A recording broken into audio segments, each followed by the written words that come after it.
Welcome to Nerdist Podcast number 795. I got a real good one. It's a very Nerdist thing. It's called the Harry Potter Alliance. We did it. Son of a bitch. Sorry. God damn it. I spent so much time figuring out what they do. That's the book thing, right? Yeah. All right. Show 'em Comedy Festival it is. All right. You want to tee me off again? No, it's okay. I kind of loved all of you guys. Son of a bitch. All right. I got the Show 'em Comedy Festival, which is both a comedy festival and a cool charity thing where they're taking all of the, or a fair amount of the proceeds, and they're going towards different good quality things that show that laughter can do more than just be dark people talking on stage. That's fantastic. It was also fun watching the high wire act of that sentence Me being trying formed. to sometimes These when you're are trying words to we don't know where when they're I'm ending. trying but to soon- promote things, sometimes I forget that you have to say all nice things and not diving into darkness, which is my default. Yeah. But go to showemcomedyfestival.com and check out what they do because they're doing really cool stuff. Katie. Newlyweds Moshe Kasher and Natasha Leggero are doing a honeymoon tour. Yeah, it's really exciting. They're such a great couple. They're amazing. And it starts in Hawaii on May 22nd, and then they're going to Washington, Oregon, all throughout California. You can find info and tickets at moshekasher.com. I think it's Hawaii. I think it's Oregon. I think it's Washington. Why did you throw a hand shaka out for every single one of those states? You did it for Hawaii, but then also Oregon. Well, I don't know. Just a cool Hawaiian guy in every state. Yeah. Look at this howly over here. Actually, I sounded more. I'm not sure that was the right. I love that character. Oh, look at that. Look at this howling over here. Like That's the 1920s. Audrey Hepburn in Hawaii. Yes, you know I love when the howlies come into I was hanging out with Jonah Ray. He's my knight in shining armor. He certainly is my Portuguese sausage. This episode this was really fun. I went up and did a Periscope, like an hour-long Periscope with the founders of Twitter, because Monday was the 10th anniversary of Twitter. And so they said, "You want to moderate this?" And I said, well, I know I have to do Talking Dead Sunday night. I have to be at midnight on Monday. And they said, well, it's Monday morning at 8 a.m. in San Francisco. And I said, you know what? I'm going to do it because I've always wanted to meet these guys. And I feel like... Did you fly out after Talking Dead on Sunday? Yeah. And then You're an insane And then person. I flew back in time for the morning meeting at midnight. Jesus Christ. So, but I felt like it was very important for me to do it. I wanted to thank these guys in person because so much of what I do would not have existed without Twitter. The @ sign. Without the @ symbol at midnight, for example. But even just the communities of, people that for Talking Dead and for Nerdist and the podcast and for everything. And so I wanted to meet him and I wanted to thank them. And so so I went up and did this. And it was a really great chat. It's very Twitter centric. Nice. So I'm just telling people if if you're like, all you're going to talk about is Twitter. Well, yeah, we're going to talk about Twitter. We were there for the 10th anniversary, but I thought it was such a fun chat that I said, can I put this up as a podcast? And they go, sure. So they just gave me the audio. So this is me talking on the 10th anniversary of Twitter at Twitter HQ in San Francisco with Ev Williams, Jack Dorsey, and Biz Stone. And it was great and very enlightening, and they were very nice. God, it's so weird to think there was a time before Twitter. It's just everywhere now. Yeah, I know. Like, there's @ handles and Twitter handles just everywhere you look. It's hard to imagine a time before. That's so weird. Yeah, I know. But here we are. And thank you very much, Twitter. I'm going to say thank you. Yeah. Here's Nerdist Podcast number 795, bonus episode this week with Ev Williams, Jack Dorsey, Biz Stone, creators and founders of Twitter. Right here on the Nerdist Podcast. Katie, tweet the thing. Now entering Nerdist.com.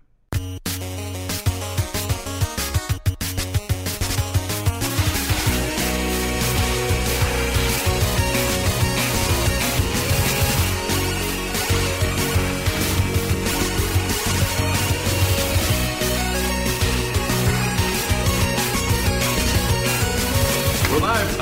I'm Chris Hardwick. I'm here at the Twitter headquarters with a fabulous view of the Golden Gate Bridge, which looks much more two-dimensional from this far away. I'm here with the founders of Twitter, Ev and Biz and Jack, whom I've never met any of you before, and it is a tremendous honor to meet you. There were very few things that I would leave Talking Dead last night, get on a plane, come up here, and then immediately have to go back to work when I get back home. But pretty much everything that I've been able to do has centered around Twitter in some way. and it has been such a significant thing for everything I do. It was very important for me. Us too. That's so crazy. So it's the 10th. It's your 10th anniversary. Did you have any inkling 10 years ago that this is where everything It flew by like 10 minutes underwater. What are some of the highlights? So right now, Twitter has 320 million active users, 1 billion unique visits a month. That's all me. That's just you. 80% active users on mobile. You have 3,900 employees around the world. So just kind of love to get some beats about where it started. He's wearing his Twitter shirt. You're wearing your Twitter I designed that shirt and I don't have one anymore. Why are you not wearing it? Donated it to charity. I forgot. Did you say you were going to wear it and then you were the one No, that I didn't? didn't. I couldn't find it because I regularly purge my closet and I accidentally purged my most treasured T-shirt. So where did Twitter come from? What was the idea behind it, and how did you guys think it would be something that people would be interested in? Do you want me to tell my version of the story? Yeah, why don't you tell your version of the story, and then they can My version. We'll edit you. Yeah, I'll tell my version, and then Jack will tell me I'm wrong. But my version is that this guy, Ev. Ev said, "Look, things aren't going well at our other company that we were doing, and why don't you guys all just Podcasting. That obviously wasn't going to go. We were doing. Yeah, It ended up working out. It was a podcasting company, but it was so long ago that it was too early. You were like maybe 4 years ahead of your time with podcasting. Maybe even further. Anyway, so Ev said, "Look, things aren't going good. Why don't you guys all just pair up?" And I think there's like 12 of us or something. 10 of us, 12 of us. Why don't you guys all just pair up, just work on something crazy, except for a couple guys still have to work on audio. And I think he picked the anarchists to keep working on audio. Anyway, they didn't listen. Yeah, they didn't do it. So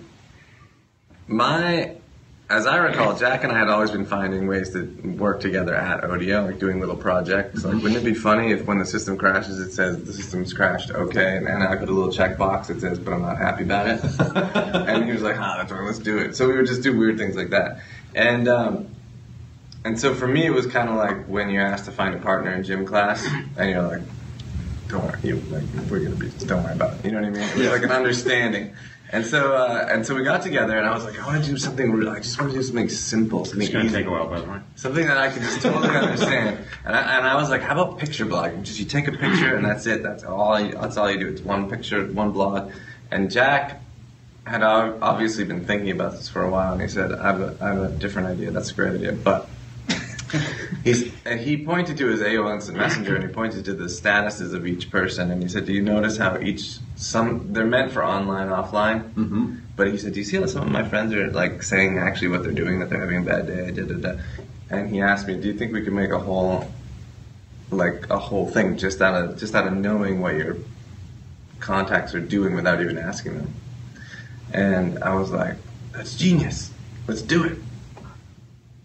That's what I remember. Cut to 10 years later. That's what I remember. That's how I remember like the very first idea, and then we like built it up. But Jack had already put some thought into it. We were also doing a ton with phones and SMS in the company. Yeah. And we were super excited. We were playing with SMS groups, and we were rethinking Odeo to be more group based, and it was this one push button way to broadcast yourself. Using your voice, but we're exploring ways of doing it with a group, and actually have more group broadcasts as well. And SMS was just getting big in the United States at that time, and we were all pretty enamored with it, fascinated by it, and using it nonstop, learning it very quickly, and making a lot of mistakes along the way. Yeah. There was we realized the problem with podcasts at the time was they're interesting when you're away from your computer, not when you're at your computer, but getting them, so you wanted them on the phone, but it was like a year before the iPhone, right? Yeah. And so actually putting something on the phone was a pain in the butt. So SMS was this intriguing way to get things to people's phones. And we entered it through, well, how do we get the audio to people's phones? And then it turns out other things make sense on the phone as well. Not just audio. Yeah. And Jack actually, I remember him thinking, like, we could also add audio, and I was like, oh god, no, please. So it was basically just kind of Unix philosophy of like, we just want something that just does one thing and it does it very well, and you didn't want to crowd it with a bunch of other stuff right off the bat. And also in the Unix philosophy, very hacky to start. We hooked all these systems up and placed together. We learned everything about SMS. We had our SMS stack running on a little old Windows laptop that crashed. I remember, Windows laptop, I unplugged it. Remember when we got the bill for $250,000 and I just unplugged it? Like, did that make it go away? Did the bill go away? Yeah, it was, the laptop at one point was paying for everyone outside of North America. We were paying for all their SMS bills. And the UPS guy was bringing us... They were bringing us boxes of... Back then they would bring you your bill with your texts in it. Oh, no. So the guy with the bills was like, dumping off boxes. And I was like, with the texts. So I just unplugged the... You did unplug the service for everyone. I thought I was just doing it for Europe, but... And so at that No point, offense to Europeans. what was the first tweet that went out? They were all the same. Well, so when we first created the system, the way we did it is when you created an account for yourself, it would actually tweet for you. And it would say, just setting up my Twitter, TWTTR. Mm-hmm. And the reason it was TWTTR is because we wanted to be very focused on SMS, and we were trying to get an SMS shortcode. Mm-hmm. So we tried to get TWTTR as our shortcode, but we learned that it was owned by Teen People. And they weren't willing to give it up, so it was TextTP instead of TWTTR. We also couldn't. We didn't want to buy Twitter.com because it was a bird enthusiast owned it. Mm-hmm. Later we were completely against bird enthusiasts. No, my wife. Well, you took him down. My wife is actually a huge bird enthusiast, but. We eventually bought it. And we were able to make the joke that we bought the vowels. Yeah, yeah. That was the idea of sending out what was, I guess, philosophically like just texts via internet. How long before? When did you start? What did you initially think it was going to be used for, and when did you start seeing it evolved? Because I think one of the best things about Twitter is that so much of the utility of Twitter has kind of been dictated by your audience. You guys have listened to a lot of that. And I'm sure people always complain when they know who you are, like, will you add this? Can you add an edit button? Can you do this? But you really, it seems like you've listened as much as you can and turn it over. And the audience has kind of dictated how it's used. So how did you initially see it being used? And what are you surprised about now? I think we saw it as something that was fun. I mean, yeah, it was a joy to use. Yeah, Jack was just like, wouldn't it be fun if you could just know what everyone was feeling and up to, and sort of get the heartbeat of all the people you care about without even bothering them, you know? And it was like, that sounds cool. Yeah, I mean, we kept riffing on it as well. So like when you created an account, it said just setting up my Twitter, and I teach you how to tweet a bit, and then the next thing was inviting coworkers, and that's when we sent the invites to everyone else at Audio, and you see this string of chain reactions where just setting up my Twitter, and then people got onto it, and that day we all went home and we were still using it, and we were talking about what was happening at home when we weren't physically together. Yeah. And that started to feel like magic. It's like it did bring us closer even though we weren't physically next to each other. Mm-hmm. And we kept seeing that feeling and that experience again and again and again. And Biz has a great story around the very first time I felt like we were onto something was when I was my wife and I had this little tiny 400 square foot house in Berkeley, and it was a heat wave, and I'd watched enough Bob Vila as a kid to know that when you rip up the carpeting, you reveal the beautiful hardwood floors underneath. Right. So I decided to start in the middle with a big utility knife, and I just cut the carpet and I ripped it like this, and there was no hardwood floor whatsoever. So you just destroyed your carpet? Destroyed my carpet, but then I had to keep ripping, so I was ripping, and I was sweating, and I was like, God, I made this huge mistake, and I was angry, and I was upset, and then I felt my phone buzz in my pocket, and it was Ev, and his tweet was, sipping Pinot Noir after a massage in Napa Valley. And my wife already thought I was crazy because I was cursing and everything, and then I was laughing out loud, and she was like, oh my God, he's totally lost it. But because I was laughing out loud, I sort of had this out-of-body experience where I was like, am I laughing out loud? from a product we made that we must be on the right track. Because if you're using it and laughing, then like something's going right, you know? What did you learn from your audio experience that you were able to use when you started Twitter? For me, it was don't try to do it all. Because we had, in audio, we had the studio where you recorded, the directory where you tried to find podcasts you like, and like a lot of other stuff. We were just podcasting. It's complicated. It was just everything. And it was way better to just, why would you record in your browser when you could just record on GarageBand and not crash, you know? But going back to the how did it evolve, I think that these early stories were profound in that we felt it was a personal connection between people in real time. That sounds completely mundane today, and it was profound at the time. And so we were very focused on that, though, the first couple of years. If you look at the homepage was a way to tell friends, family, and coworkers what you're up to in real time or something like that. Yeah. Right? And so we realized later that was cool and a subset of what this real-time information network could be. And that's the thing we started discovering as it went out into the world in those early days was like there's wildfires in Southern California, and the fire department is tweeting about where they're at, which has nothing to do with telling your friends and family, but it's actually critical information that we are providing a new way to get out. Or there was an earthquake. For me, there was an earth. I was in the BART underground, and I was about to get on a train, and I heard people mumbling about an earthquake, and I was like, "Whoa, I'm not getting on this train." And then, or I was already on the train. I was like, I'm going to run off this train. And then my phone was like, zzz, zzz, zzz, zzz, and it was all these tweets about, it's no big deal, earthquake, Hayward Fault, like it was at 1.2 or whatever. And I was like, I'll just stay on the train. And so it saved me from being like home late for dinner and stuff. And I was like, that was pretty useful.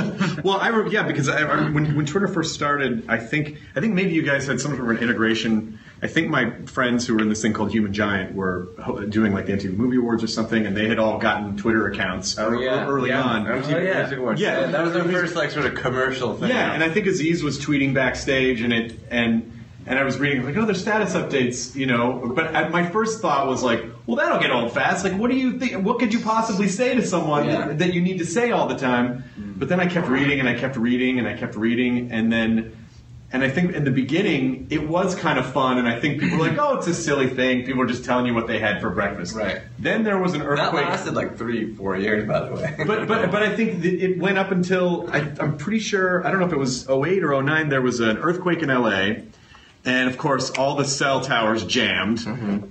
And everyone got all of their news on Twitter. And it was the first time that I really felt the sense of, this isn't just a narcissism tool. This is a real way to get information and find out what people are talking about in real time and get information out as quickly as possible. Did it ever occur to you that the platform would have such weight to it at any point? Or it really just was like, it'll just be silly and fun?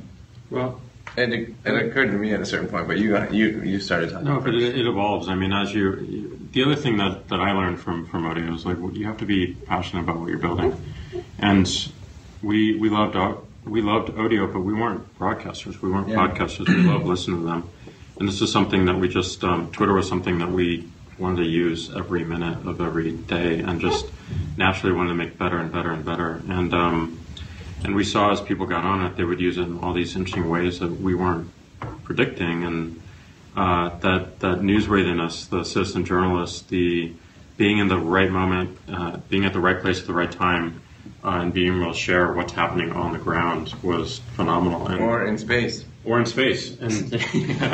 or off this planet. Yeah. But just being, that public, by default nature of the service allowed you to really see what the world was saying at any point. And we saw these interesting behaviors that we made easier and easier and easier as the service grew. The other thing I was going to say was that when the first point when I felt like we truly invented some new form of human communication was when I heard the story of a guy who was at a tech conference at a loud pub, and he just wanted to talk to his other tech friends about stuff, and so he sent out a tweet that says, how about we go to this other pub down the street? And in the 8 minutes it took him to walk to that pub, it had become full to capacity with a liner on the block. And it was because his followers retweeted, like they retweeted the same thing, and then those followers retweeted, and so on. And so many individuals suddenly acted as one, like a flock of birds going around a tree. It looks so choreographed, so beautiful, but the mechanics of flocking are actually very simple. And I was like, when I heard that story, I thought to myself, this was just a party scenario, but what if it had been a disaster or something? Many all of a sudden becoming one and then becoming individuals again. I was like, whoa, there's no other way to do that. When you started to sense that there was real social importance behind it, did that change the way you approached your work at that point? Oh, well, we kind of need to really think about this in a grander scale than we had before. And it's not just a frivolous tool. Well, yeah, actually, after that is when we formed Twitter Inc. formally, like when we got back. We also won an award at that tech conference. It was South by Southwest. Right. Yeah, which just happened. Yeah. So basically, what happened was we were going into the awards, and just because everybody did, and then I said to Evan Jack, I was like, what if we win an award? And they were like, what do you mean? And I was like, we could win. We might win. We're not prepared to win. I think we're up for best blog. Mm-hmm. And I was like, what if we win? Which made no sense. But unless we're talking about my blog posts. Was that what it was? No. Because I really think it'd probably be more the sipping the Pinot rather than your color cutting. But anyways, I said, what if we win? And I suddenly got this weird feeling like, oh, shoot, we could win. And Evan was like, good point. Jack will speak, you'll write the speech. Okay. and so I was like, how can I write a speech in like 5 minutes? And so I decided to play off the 140 character limit, and I said, I think the speech for Jack was, I'd like to thank you in 140 characters or less, and I just did. And we just walked off. That was it. Yeah.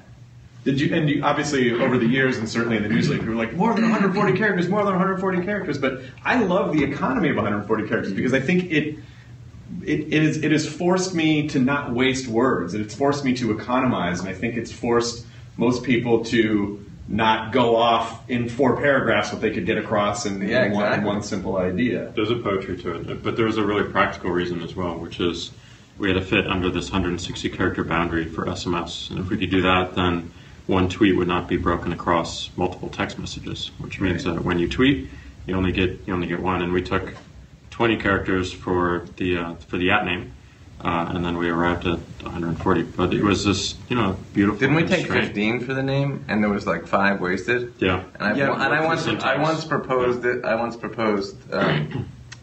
5 character ads, and it didn't be really tricky, but it didn't work.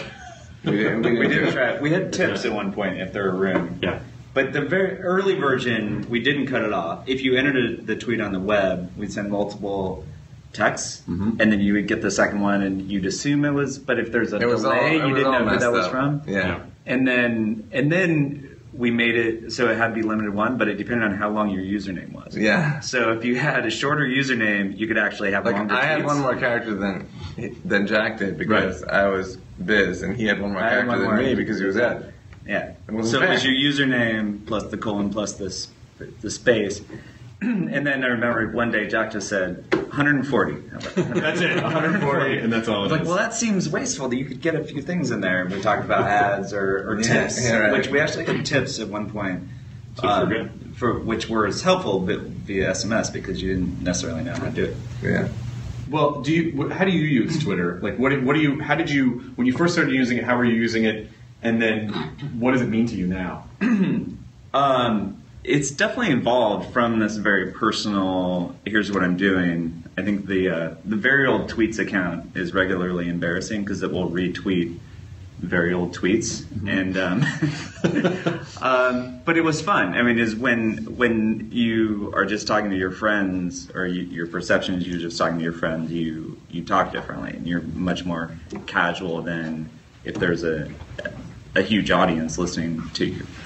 So it's gotten, I think, more formal for me. It's obviously gotten more powerful. I'm a sporadic tweeter, but a very habitual tweet, reader and checker, and it's the main source of news. That is the only consistent source of news I check.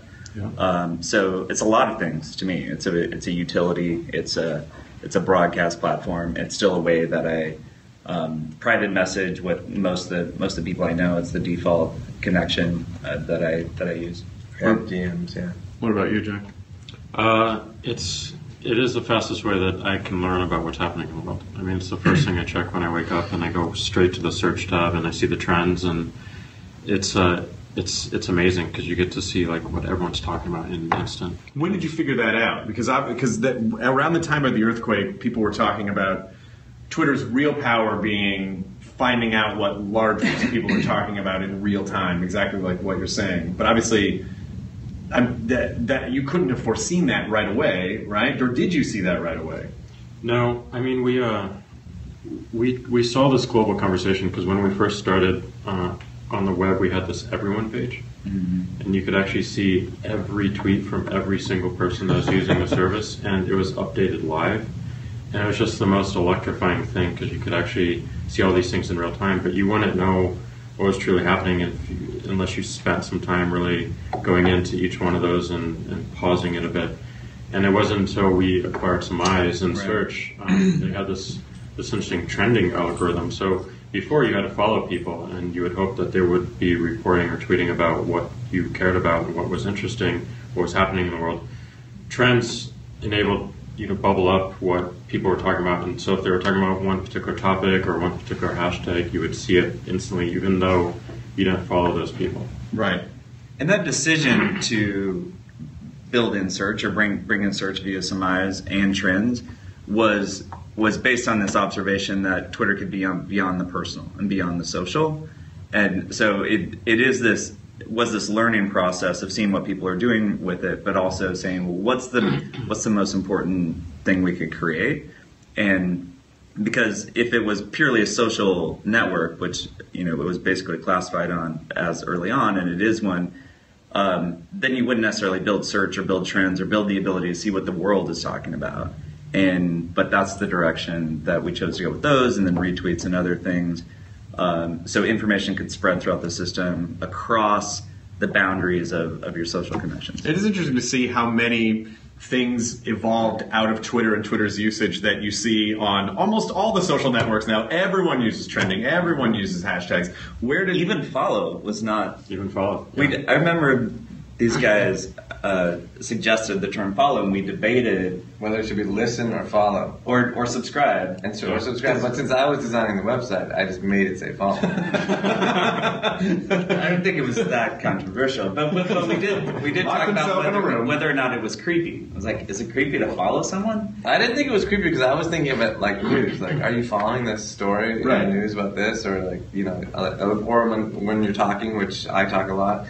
Are you following me? Do you follow me here? But I thought of it like that. But there's also a layer of there is a layer of protection where it doesn't feel like someone's right on top of it. I had an idea for a T-shirt at one point. Instead of I made multiple T-shirts, but one T-shirt idea was on the back. It would just say, "Are you following me?" and people would just be like, "What does that mean?" Anyway, now they know. But we designed briefly a feature. Remember this? We had following, and then. We had a way to we had a sun and a moon, and the moon meant like, don't disturb me with tweets right now, unless, and we had this feature called worship, and that was like, don't disturb me unless one of these three people tweets, then I definitely want to know. Then you want to know. Those are the people I worship. You could follow someone or you could worship someone, and you would always get the tweets to your phone. No matter what. No matter what, if you worship them. That was weird. That was cultish, so we dropped all that stuff. I think now you can get away with it because people know what the platform is, and I don't think anyone would be like, that's so weird. I mean, I think it'd be like a turbo follow. Basically. Also, that's a better name than worship. Yeah, turbo follow. Well, now, like, the phones do it. They have, like, a little moon, like, nighttime. Yeah. We built that in, and it was like, it's like time to go to bed. Like, I'll wait for the tweets tomorrow. You know? How did someone take an Octothorpe and basically create the hashtag revolution? Octothorpe? Is that the real word? I think that's what that thing. I think that's what that is. I think it's called Octothorpe. Wow. Holy moly! I didn't even know it. I thought it was called Shut it down. Octothorpe. I'm pretty sure it's an Octothorpe. I'm sure someone on the internet will correct me. I think an wrong. octothorpe is some kind of sea creature that It's bioluminescent. And it also was able to tag other sea creatures. Oh my god, that's crazy. Any sea creature that it's near, it's just easier to catalog it. You learn something new every day. We grew up in the time of Flickr, and we were inspired a lot by Flickr, and there were a lot of tag usage. Grew up in Flickr. the time of Flickr? Grew up in the time of Flickr. Flickr was very influential. Flickr was We didn't grow up in the time of Flickr. we did. You did, man. Well, I don't know. I'm 20. as a You're company. 25. You must be 26. Of and you're course. probably I think Jack's 25. referring to our 10-year-old. He's referring to Twitter at being 10. You're right. The royal- Yeah, Twitter's a kid. Twitter's a 10-year-old now. Yeah, Twitter's right. running around trying to figure out. It's a 10-year-old. We got the favorite from Flickr. We got the removal of the original vowels from Flickr. That's true. We actually got the terms of service from our lawyers, and all they did was copy Flickr and put it in. And we were like, okay, here's $900. Wait, it says Flickr. You couldn't even do a find and replace? That's an extra $100. For $1,000, they would have done a find and replace. Yeah, Flickr was. I remember that. When I first started getting on Flickr, we were like, wow, this is really, I can see all these other people. And all Well, people were tagging your photos, and you're like, this is great. I don't have to do any work. Yeah. Yeah. Yeah, and Chris Messina brought it over to Twitter and started using it. The octothorpe. The octothorpe, and it worked. He actually came into our office and he was like, I have a good idea. We should put a hashtag in front of a word, and that should mean you're tagging your tweet, so that you don't have to constantly say, in reference to this, like if you're at South by Southwest, you can say the tacos are great. I'm at South by Southwest every time. And you can just be like, hashtag South by Southwest. It's just like a contextual reference point, which it's been a nice anchor, but what I'm sure you, because you're obviously like a comedy guy, you are. The comedy guy, I mean that in the best possible way. But because comedy guys are hardworking guys. Comedy guys are hardworking guys, but all of my friends who were when the stand-ups start, when we all got on Twitter, that using the hashtag became a way to basically like a parenthetical for a joke or a way to contextualize a joke. So Well, it's also this really great ironic. comedy tool. People use it in their text messages now just for like irony. Yeah, like hashtag I'm stupid and whatever after you say something. When I first started using the hashtag outside Twitter. Just to be snarky, I would hashtag something, and the second hashtag would be like hashtagging outside of Twitter, or just a hashtag and then the word hashtag. I kind of wish every hashtag everywhere just worked, just actually did link.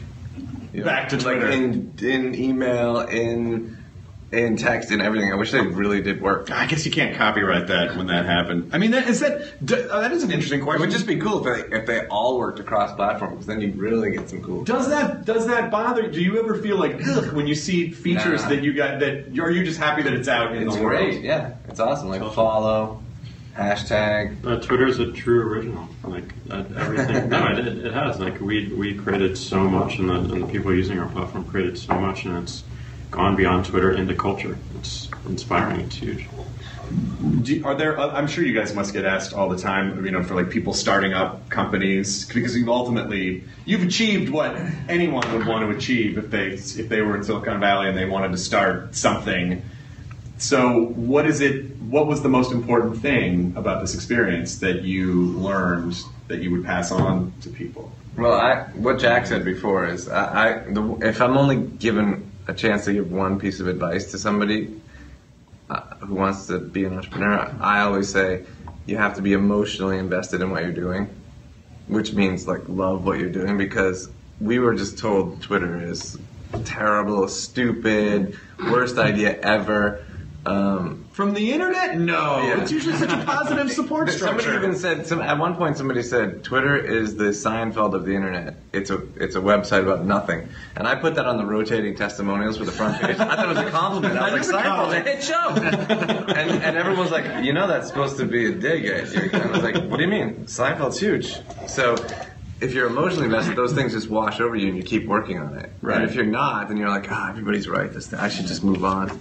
But the other thing to add to that is be emotionally invested, but just follow your gut in terms of what you're creating. Create the thing that you want to exist in the world and know how to make it better based on your own usage of that. Yeah. Not that, it's a combination, obviously, of that and listening to users, but when you're if you do too much just listening to people, if we did mostly listening to people, Twitter wouldn't have been, It wouldn't have been. It wouldn't have been. It wouldn't have been because it was clearly a silly idea. Yeah. But it's that which you always have 1,000 different options about what to do next. And it's not like Twitter was born and suddenly it was a hit and fully formed. It took months of iteration actually before that South by Southwest, before there was really any growth. And then every month and every year since, there's been, okay, what do we do now? Because it always has to change and evolve. How it changes and evolves, you have to, especially very early on, this becomes less as you grow, but very early on, it's what do I want or what do we want as a team? What's working for us is your primary barometer. And then you put it out in the world, and then you see how people are reacting and responding to it. Yeah, I mean, I guess that's the idea. It's interesting. I'd never thought of it this way before, but if you are innovating, it's very difficult to listen to other people because you're making a thing they've never seen. Yeah. So how could they possibly tell you what to do with it? Right. How do you, when you first start something, it's obviously very exciting because, there's that... It's terrifying. It's terrifying, but there is that kind of like sexy honeymoon period. It's like, oh, we're doing this new thing. Then, when you get past that, how do you maintain, like, how do you keep it like a fun, sexy process when it's not brand new anymore, when you just have to keep it going? I think the team. I mean, it's just, you want to work with people that you love working with, and Biz was great at this. Whenever we had a stressful moment in the company, he always lightened it up a bit and reminded us of why we're here and what we're doing, and really gave us a whole lot of purpose. And he always said Twitter is a triumph of humanity, and really made the work, even though it started in a very lightweight way, made the work feel tangible and real and important and something that mattered. But at the same time, we should be having fun with it. We should have some joy in the work and make it feel great, because otherwise we're not going to do the right things. Yeah, we used to have every Friday we would have what we call tea time, because Jack thought we would just sit down and have tea, but there was beer in the fridge, so we actually had beer. We still call it tea time. But what we would do at tea time is we would stop working and we would show everybody, look what people are doing. Not like celebrate ourselves, but we would celebrate what people were doing on Twitter. Like, look, they self-organized and gave to this charity. Or look at this woman, like, crashed her bike out in the middle of nowhere and she tweeted for help and she got help. And we would celebrate those types of things. And so people would feel like our work is important just by coming into the building. I'm already doing something important, plus the work. And then Jack always kept things fresh by saying, like, we shouldn't be afraid to just tear things down and try new things. Like, nothing should be sacred, So the team was always encouraged to just be like, what if we did this and this and this and this and this? And so you get a lot of cool ideas that way instead of trying to, like, don't touch anything because it's working. So don't be afraid to take risks. So don't be afraid to fall down. You got to change it. Yeah, I always say that you have to be willing to fall. We did fall down. We fell down a lot. And I sort of turned it into like a joke. And people, I think it actually worked well for us. Like, it broke so much and people complained so much that it was broken that people were like, what's breaking? I want to check it out. This thing that sucks so much. But Jeff Bezos says that's why he invested, was because Twitter kept failing, and yet it was growing and popular. And he said, "Well, you must be onto something then."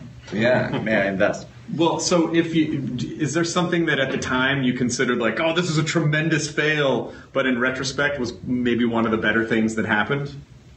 Well, it's more like in general. I found a stock photo of a bunch of little birds lifting up a whale, and I put it up for like technical difficulties. I was like, we're working on it. It's a big job. We're working together. Later on, Ev pointed out that the birds were all flying in different directions, which is like I was like, that's actually perfect. I mean, the fail whale became pretty like it was. What I think was so great about it is that you didn't get pissed off when it happened. It was like, oh, this adorable whale. Well, actually, early on we got this great things.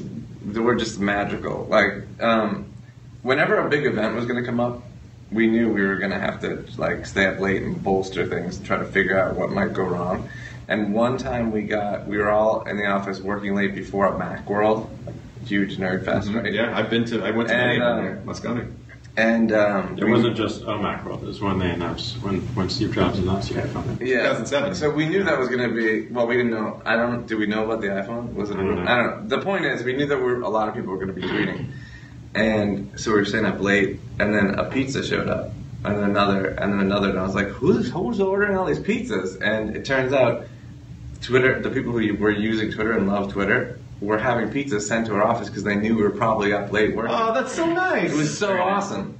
That was the coolest thing. Even when we did, and we did work during that. And go down, we just had so much love and so much passion for what we were building, and so much patience as well to make sure people that stuck we with got us. back up. Clones came up everywhere, and people were like, we like these guys that don't quite know what they're doing.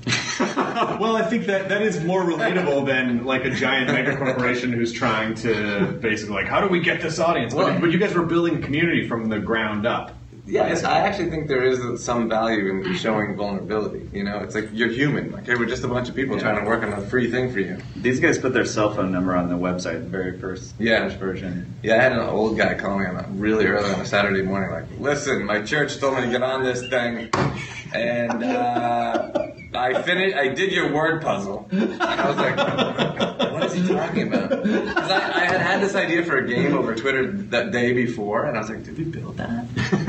And then I was like, oh, he means CAPTCHA. He means he solved the CAPTCHA. That's really funny. So he proved that he was not a robot. Yeah. So I had to go through. My wife was like, who are you talking to? And I was like, don't worry about it. And then we eventually took our phone numbers off the website. And changed our phone numbers. That's a good idea. But it's fun. I want to get to some user questions, but it's so funny how I imagine you're in this.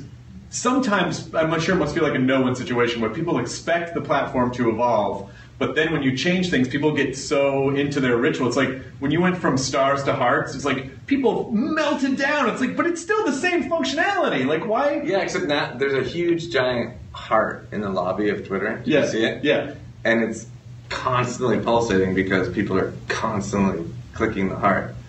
So, people love the heart. Also, Ev said something funny. I was like, that thing's constantly pulsating because somewhere someone's always clicking a heart. And he was like, if that stops beating, we literally die.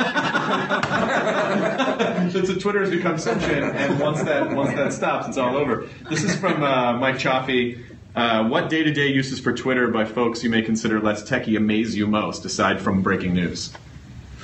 Well, the one I always go back to, which is kind of ancient now, it's like my favorite tweet. Ev's wife Sarah. Well, that was cool too, but he was kind of a techie. But Ev's wife Sarah, when they were having their first baby, she wrote a short tweet that said, "Dear Internet, my water just broke." I love that because I knew they were going to have a baby, and it was just like, oh, this is so cool. Now I know she's gonna have a baby. It was really nice. And she's not a techie; she's an artist. Do you ever feel like sometimes almost like with because people get super. Their faces are in their phones so much of the time. Do you ever feel like sometimes like you have to be like the alcohol industry where it's like drink responsibly, don't be careful with your social media. Yeah, I mean there's a lot of things in Twitter now, like just catch up or go to Twitter Moments and just kind of scan it and stuff like that instead of just be on your phone all day long. Yeah. There was a great picture that was circulating around the internet for a while, like maybe last year, and it was a train stop, and everyone at the train stop was looking at their phone. And then there was one guy who was just walking and not looking at his phone, and the caption was, "What the F is this guy looking at? The world?" Boring. This is from Khalil Mans. How do you make communities easier for new users to join? That's your job. That's been something that's been pretty phenomenal to watch on Twitter. It's just how communities emerge out of nothing, usually around a hashtag. Like people just by using a hashtag, they're suddenly enter into a conversation around a community. I bet you there's a hashtag Octothorpe forming right now. There must be. There must be an Octothorpe hashtag out there. Yeah. And then instead of saying hashtag, that's just the be learning of the day. Oh, Octothorpe love Twitter. Let's just try to make it as clunky as possible. A lot of people asking questions about the character limit. Roy Clemenston at RoyBQ, like 3 or 4 people were like, what about more? What about 150? And we sort of grazed it earlier. And I know you open that up for DMs, which is phenomenal, by the way. But why is it important for you to keep it as economical as possible? I think the brevity is really important, and that poetry, that like natural, like of the moment kind of poetry and feeling is really important. But it also creates this behavior where people are using it to point attention to all these interesting things, and that's been awesome to see over time. Well, it's daunting to some people. It's comforting knowing that that's all you have to write. Right. Also, it's if you could craft the great American novel on Twitter, it would be, some people would, and it'd be amazing, and then everybody else would be like, well, I can't do that. Yeah, so it'd be off-putting. And I think just keeping it simple is the best way to go. I do think people sometimes forget that too much choice is too much for the human brain. Like, you get stressed by because it just feels like what should I do? Yeah. What do I mean, there are some other social networks that you go onto and a bunch of people have written like a dissertation. You're like, I can't deal with that right now. Yeah, like a long email, you just sort of look at the first thing. You're like, what do I skip to the end? Oh, I want to be verified. Okay. Oh my God, the war for verification was so crazy. And, for whatever reason, I don't know what it was, but Twitter was very kind to... It's funny, like, a lot of that, because at the time I was writing for Wired and I was doing more tech stuff, and Twitter really adopted a lot of the tech nerds who got huge followings, like Veronica Belmont and Ryan Block and Felicia Day and Will Wheaton and me. And so you guys, you threw us, or someone threw us on this suggested user list before it was an algorithm. Yeah. That it was just like a curated it's a horrible list. mistake, by the way, but go. What was that? Oh, yes, of course. Well, no, I'm your fault. He means it was a mistake because it's much better for people to naturally be attracted to you, and those are the followers you really want, rather than like, hey, follow this guy. Okay, click. Okay, whatever you put in front of me, I'll click. I don't know who he is, but I'll follow him because you said. Right. It's much better rather than having a million of those, it's better to have like 10,000 people who actually sought you out on purpose and followed you, because those people really. Philosophically, I agree with you, but narcissistically, you want the number that you. Anytime you give someone a number, they want it to go up. Well, yeah, and then it's like it was such an ego thing, particularly in the performer community for so long. About how many followers? And people would go, how many followers? And it's interesting now that the entertainment industry looks at those metrics, and that's actually a thing. They go, well, this person has this many followers, so we should probably work with them. It's also woven into contracts now, like how many followers you have. It's like, we'll give you an extra $10,000 if you tweet this. Yeah, exactly. Yeah, exactly. That was a whole other thing of monetizing tweets for a while. That people, I mean, I know some people still do it, but there were ads being served and a lot of rules with that. I mean, it's. Are there darker sides? You're like, I kind of wish it hadn't evolved in that direction, or are you pretty much fine with everything? It's a reflection of the world. And people share their thoughts and what they think and their emotions. And the amazing thing is we have 10 years of sentiment, of emotion, all now archived to the Library of Congress. It's true. We could go back. Yeah, the Library of Congress. We did a deal with them early to archive all the tweets, the public tweets, so that. Because they were thinking, wouldn't it be great if we could have known what everyone was thinking in the 1800s and throughout the 1900s, and now for the last 10 years we can go back, we can know what people were thinking 5 years ago. I'm so glad that the Library of Congress has my old tweet of diarrhea is the jazz of poop. I'm really excited about that. I'm really excited that that's in the Library of Congress.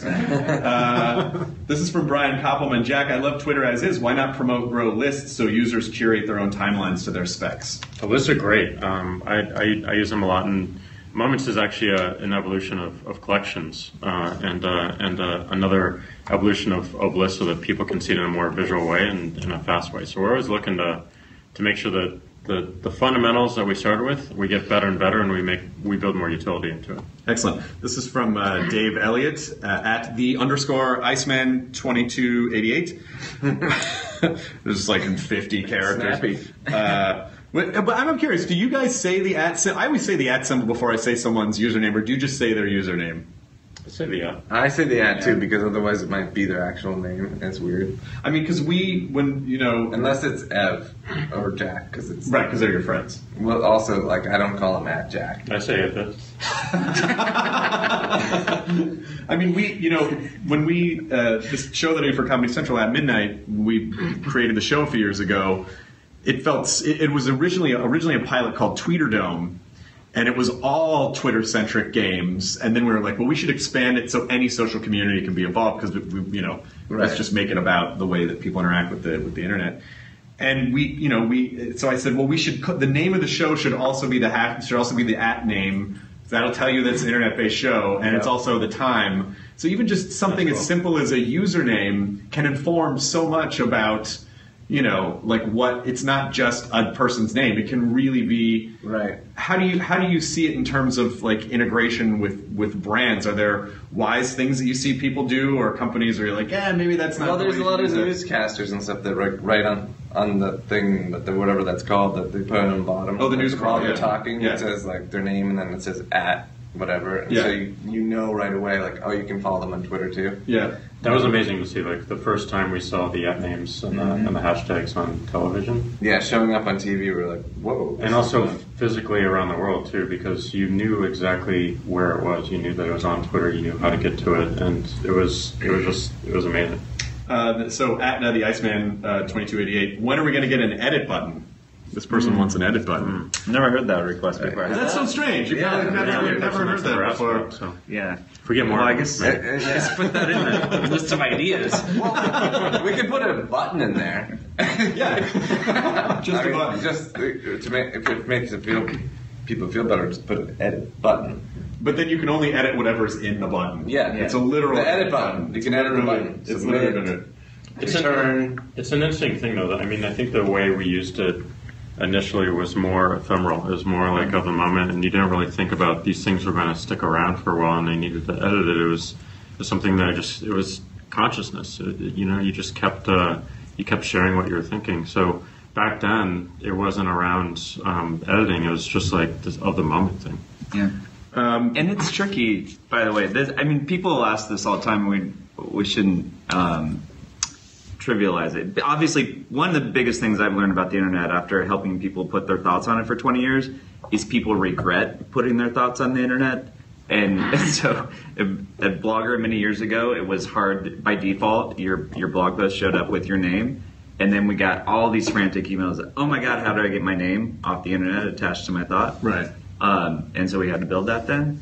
But the idea of an edit button seems trivial, but then if people respond to your tweet and you are or retweet it and you retweet it and then you change it, it actually has many complications to it that people don't necessarily think about. So not that it's impossible or that it shouldn't be done, but I just want to point out every decision like that, just so people know, has very broad implications, not only technically but behaviorally, and changes the nature of everything. Yeah, I could say I love Jack, and then everyone would be like, "Oh, that's great," and I could like, Biz said he loves Jack, and retweet, and then go edit and say I hate Jack, and everyone's like, why is everyone retweeting this? Like, this is a mean thing to say, right? I mean, it's just it's right. true stuff. So better delete it, and then tweet and start over. Well, I think that's what because when you're dealing with that many millions, hundreds of millions of people, and you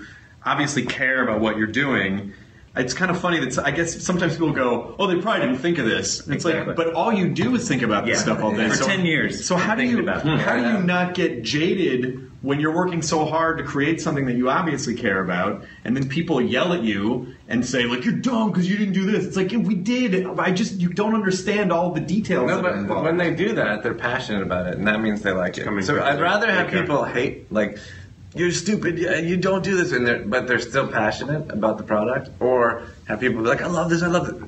The in-between of just, "I don't care what you do," is the worst. Yeah. You don't want people to be apathetic. I'd rather they be really pissed, or they'd be really happy, but not in between. Like, whatever you do is fine. Yeah, who cares? It's better that way. It's like there's a lot more energy there. So just sort of going down, I'll just ask you guys a couple more questions, and then we'll release you back into the wilds of Twitter.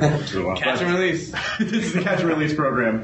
I think I'm going to mount you, though. I'll just mount you up on the mantelpiece. And whoa! If you edit that after the first thing, it's going to be weird. This is where I would need a Twitter edit feature. Yeah. This is where I would need a Twitter edit feature. The Periscope. The Periscope. You just pointed at him and said, I'm going to mount you. I meant as in taxidermy. I didn't mean any other way. Which isn't weird at all. Which you might... Both options are... Oh, like, why would you say that to him? It just got dark. Your body language just changed. You just got very protective. Yeah, it's fine. He had more tweets. No. Give me that. What are you... This is very real time and live. Yeah, these are this is how we do. This is really how we do it. Twitter There's no servers. It goes right to our printer. Yeah, it's just like one of those old timey where it's just the cards come out. It's just the blinking lights. It's a telegram. It's a telegram. Like an Altair 8800 might be a fun computer that you could reference. Which you just did. What are you most passionate about now? What are you most passionate about on Twitter about? I mean, within Twitter, what are you passionate about? The speed and the simplicity of being able to see the world. I mean, we break news 10 to 15 minutes before any other service, and it's right from the streets. It's right from the source. Like, it's a very authentic and genuine voice, and it just makes you so much closer to where something is happening, and it's an amazing opportunity to learn about the world, and the learning that Twitter provides on a daily basis through the tweets, but also through Periscope. It's just phenomenal. The same thing for me. Jack and I had a meeting really early on, like 2008 or something, with Reuters. Mm-hmm. It's a funny story. We were totally drunk, but I pitched them. I was like, "What if we gave you just a feed of everything that's going on right now in the world?" And Jack was like, "We don't have that." And I was like, "Don't worry about it. You'll make it." and the guy was like, "Whoa! Like, let me bring in my other guys." And so because now it has become that. It's become the world's terminal for breaking news. And it's like, it's so exciting to see that happen. To go on Moments in the morning and just scan it and be like, okay, cool, I know what's going on. Or anything, like he said, anything that's breaking. It's finally there. There's finally hundreds of millions of people on it all around the world saying what's going on right now, whatever they're seeing. It's not just these isolated moments of like, oh my God, a plane landed in the Hudson. That's happening every day somewhere. We get to have a conversation about it as well. Yeah. And then you can follow up. And what we can do with that, we've only scratched the surface of. If there's these hundreds of millions of tweets a day talking about what's happening, it's going beyond just the people you follow and how, when you happen to dip your toe into that stream, using the intelligence of that network and intelligence of all these brains to actually serve people and make it useful. Not just about sucking up their time and consuming more information, but what can we do for you today that makes your life better by telling you something you didn't know right now, or giving you the opportunity to connect to someone, be they next door or around the world. There's still so much we can do that hundreds of people in this building are working on. I'm really excited to see what's next. So, as we're winding this down, is there any kind of common misconception about Twitter that you want to clear up? Like maybe something you see a lot of that you wanted to say to a lot of people at once, like, no, it's this instead of this. Is there anything you can think of? That you have to tweet to get any value out of it. I mean, I think that the value starts in what Ev said. You get to see the world and you get to learn about it, and we can present you this really unique perspective that you won't find anywhere else. And it's not necessarily the friends that you bring to Twitter or the people that you know in real life. It's who you're introduced to. It's who you're introduced to because you're interested in a particular idea or a topic or a community, and the social relationship that you build off that is really, really compelling. Yeah, that was always frustrating to me when we were counting the tweets and the number of people who signed up to tweet, and I said, like, look, you don't need to know how to code to use the internet. And if we counted all the tweets that got read, whether it's on Twitter or third-party applications or TV or newspapers or the radio, like there's billions and billions of tweets being looked at every day. So like, we have a viewership of something like 22 billion views a day or something like that. I mean, that's pretty good for. That's not bad. That's not bad. And where do you see it all? Where do you see it all going? Do you see it? I mean, obviously, Twitter has evolved from basically an SMS tool to its own thing. So where do you see that, like integrating it into I don't know, wearable technology or AR, or like how do you see Twitter evolving and weaving into the way that people live their lives in the future? The amazing thing is it fits everywhere. I mean, it goes into every medium that's created. So whether it's VR down the line or video, like the idea of being able to instantly broadcast your thoughts and seeing the world in real time and having a conversation is everywhere. Historically, like throughout history, when you get the information first, you win. That's like financial markets, that's other things. Like you get it first, you're ahead, you can make the decision before anyone else. So it's got value no matter where you put it. And that speed is important. Like yeah. We can break and tell you first. There can be an earthquake in San Jose, and someone can tweet about it, and you can be up here in San Francisco and say, "Get ready, everybody." So 2 more questions. One of them being, again, to people who are starting up their own thing, you guys achieved this incredible success. I know, I see you over there. Hang on.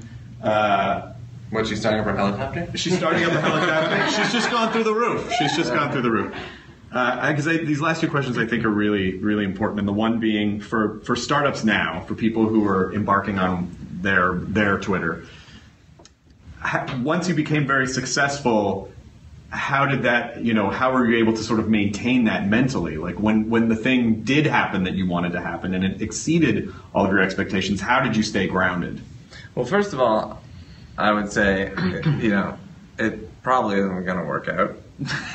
I mean, like everyone's like, oh, Twitter, you did it in your mom's basement. First thing you did, total success. Like, not really. I like to say it takes 10 years, a lot of hard work, and a lot of luck to become an overnight success.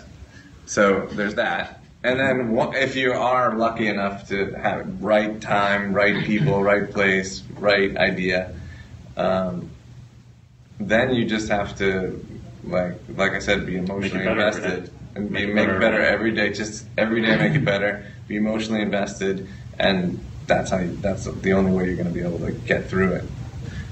In the 10 years, I've been on since like 2008, I think. One of the most special things to me was I'm getting my mom on Twitter. My mom loves Twitter. She swears about sports. She's got a ton of followers.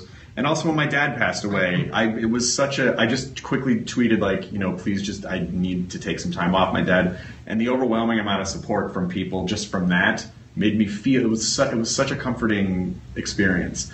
What are each one of you your favorite experiences? Do you have one particular favorite experience in the last 10 years? I mean, like I said, mine was when Sarah said that on Twitter, but it just also when we had our boy, I think I must have tweeted something out. I mean, the first thing he did after coming out was his little hand grabbed my finger, and I think I tweeted that out. I'm not sure. But he had a grip too. But I mean, we've all, Ev and I have become fathers since starting Twitter, and just so much has happened, in the last 10 years. It's been amazing. Mm-hmm. Well, congratulations. I hope we're sitting here again in 10 more years, or at least on some sort of a neural. Or at least, with taxidermy, yeah. I will be taking you home. I'm not sure if I can get around the carry-on rule, but anyway, you're leaving with me, and there's nothing you can do about it. But I want to thank Jack and Biz and Ev. I mean, like I said, everything that I do and everything that most people do would not have existed without Twitter, and I'm so appreciative, and I know you guys work hard, and I know you care about it, so I care, and I know other people care. Thank you so much, and happy Twitter Day. Use the hashtag #LoveTwitter. Happy birthday. You'll get a little heart and a little... Oh, yeah. Now we could sing the happy birthday song, because it's now public domain. It's public domain now. Is it really? Public domain, yeah. They wrestled it away from those ladies who were trying to corner the birthday market. Right, thanks, everyone, for watching. Take care. Bye-bye. Now leaving Nerdist.com. Enjoy your burrito.